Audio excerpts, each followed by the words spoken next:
Matt Gaetz being over the Justice Department and all of these fascist, racist people that he's appointed to his cabinet, it ain't no black people on that cabinet. None. Now, and it don't matter if they was black, because if they was black, they would be Trump loyalists. And we in a bad position. I'm telling y'all right now, everything that was happening back in the Donald Trump days, the whole George Floyd days is coming back. Police immunity. They have the United States Supreme Court. They have the Senate, and they have the House, and he's appointing people. I don't even think they're going to confirm everybody in their position and post.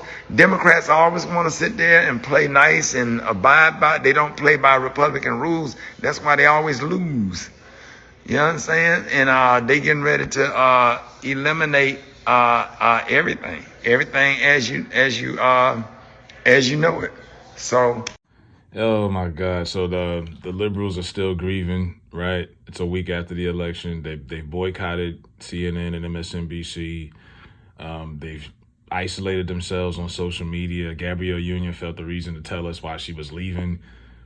Honestly, I didn't even know she was on Twitter, because honestly, most men would rather see what she looks like and will follow her on IG as opposed to seeing what she thinks, because we could care less what she thinks. But, you know, they're grieving. Sonny hosting a lot of them. Rickey Smiley, as you seen in that clip, ain't gonna be no more democracy, right? He sounds more and more like that old lady he portrays in his comedy routines.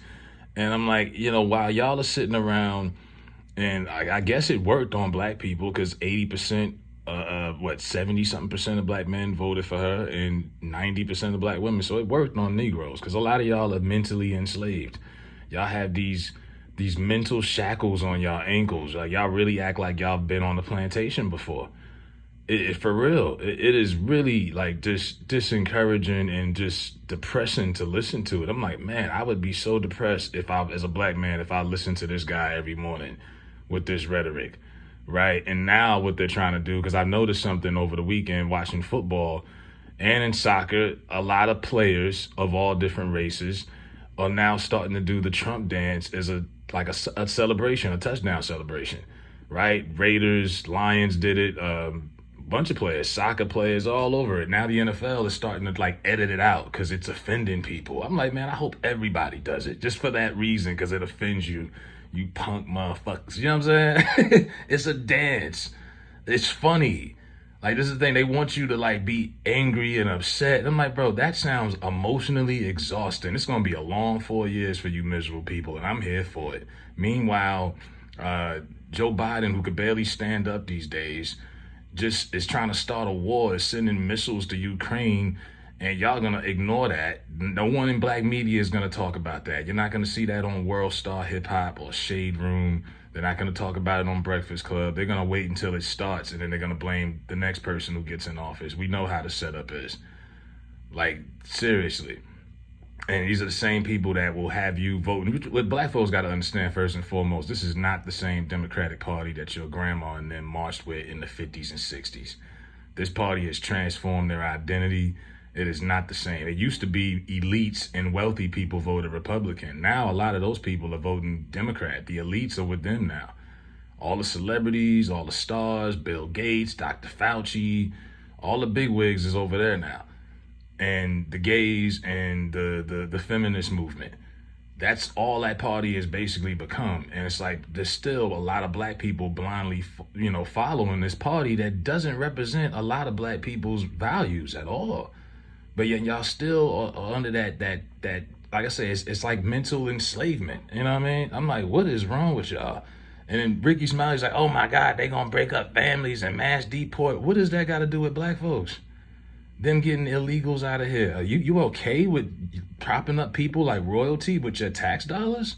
I know y'all not this backwards. I know I'm not. If that's what liberalism is, I'm not liberal, because I'm not cool with that. Eric Adams cut off the food stamps for them people. Those people was getting $350 a week for food stamps. What Americans can get that kind of assistance? Get out of here.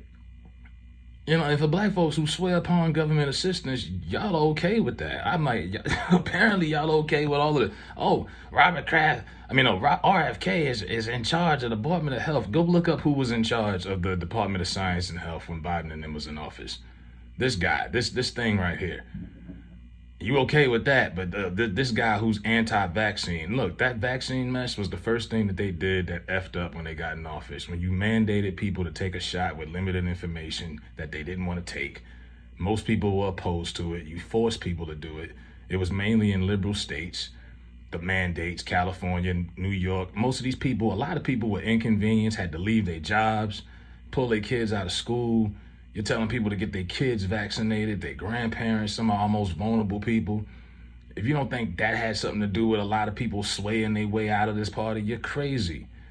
That was the first thing they did. And it was like, oh, well, Trump didn't take it serious. Yo, you can say he didn't, but at least he didn't force something on people. Nobody wanted to take that. Y'all forced that on people. And then was condescending about it. Like, oh, the vax shaming. Oh, if you didn't get vaxxed, you were a terrible person. You don't care about anybody. They didn't care about your health issues, none of that. I remember that era. It wasn't that long ago. So, I mean, there's so many issues that they just want you to ignore and just focus on, like Rickey Smiley said, fascism. I don't know anyone in my regular life who uses the word fascist, by the way. That's a talking point that they love to blow up. Fascists, with all them S's on it. He's a fascist. I'm like, okay, I'll take that and mass deport these illegal people out of here. Because I'm tired of the free ride is over, nigga. I just don't understand how you can vote ass backwards like that based off identity and race alone and then be wondering why black folks don't get nothing. When you vote with no purpose, you get nothing in return. Like, I was disappointed that a lot of y'all actually did vote for that lady and know there was nothing to getting out of that. Nothing was coming out of that. Now the receipts is coming out, who all got paid. Beyonce mama lying, talking about she ain't getting no money, right? Cardi B saying she wants to debate Candace Owens, which she would get ate alive, talking about she put it on her 3 kids, she ain't get paid. Okay. So they just got you up there with your illiterate ass to speak for 5-10 minutes, and she couldn't improv at all. The teleprompter wasn't working, but she claimed she didn't get paid either. This is how out of touch they are. They thought celebrities could sway. Beyonce is huge. She wasn't going to sway Texas population as far as the way they vote. They wasn't going to vote based off Beyonce. Come on now. Be real. You know, when you have out of touch people who just live in their own world, and it's like I said, it's real fitting that they left Twitter and they on their own little thing. Yeah, y'all already live in the echo chamber. Because I'm like, what world are y'all living in when you can ignore all of the problems in front of you and just blindly be like, it's like they're just blinded by this racism shit. And they can't see nothing else. They don't see their gas prices. They don't see their food prices. Nothing. Like, if you signed up for another 4 years of this, I don't care. You are a fucking idiot. You should be ashamed of yourself. You signed up for another 4 years of this? Must be nice. You can afford to live in this economy. It must really be nice. But the American people have spoken. And I think, like I said, you're seeing a lot of these people grieving right now. They're calling out of work. They're calling out of school. They can't handle themselves. And a lot of them are being led by weak men like Rickey Smiley, a proud member of the Victim Olympics, while he sits in his mansion and tells you to be scared with no keys of preparation. Imagine if you got a hurricane coming to your town. It's a category 5, and they tell you just be scared. They don't tell you how to prepare for it. They don't tell you what you can do, evacuate, nothing. Just be scared. These are our so-called leaders. I'm like, yo, I'm ashamed to be black at this point in time. The way, because I mean, y'all really are just ass backwards with the way y'all continue to vote, and did it anyway. Shout out to the ones who didn't vote at all, or who held on, or the ones who voted differently. But the ones who lined up and participated in this nonsense, and when you ask them why, it's just deflection, this, that. Well, I didn't want Hitler. Okay. So all these players that's doing the dance and all, they like Hitler, right? Like, come on now. Make it make sense, bro.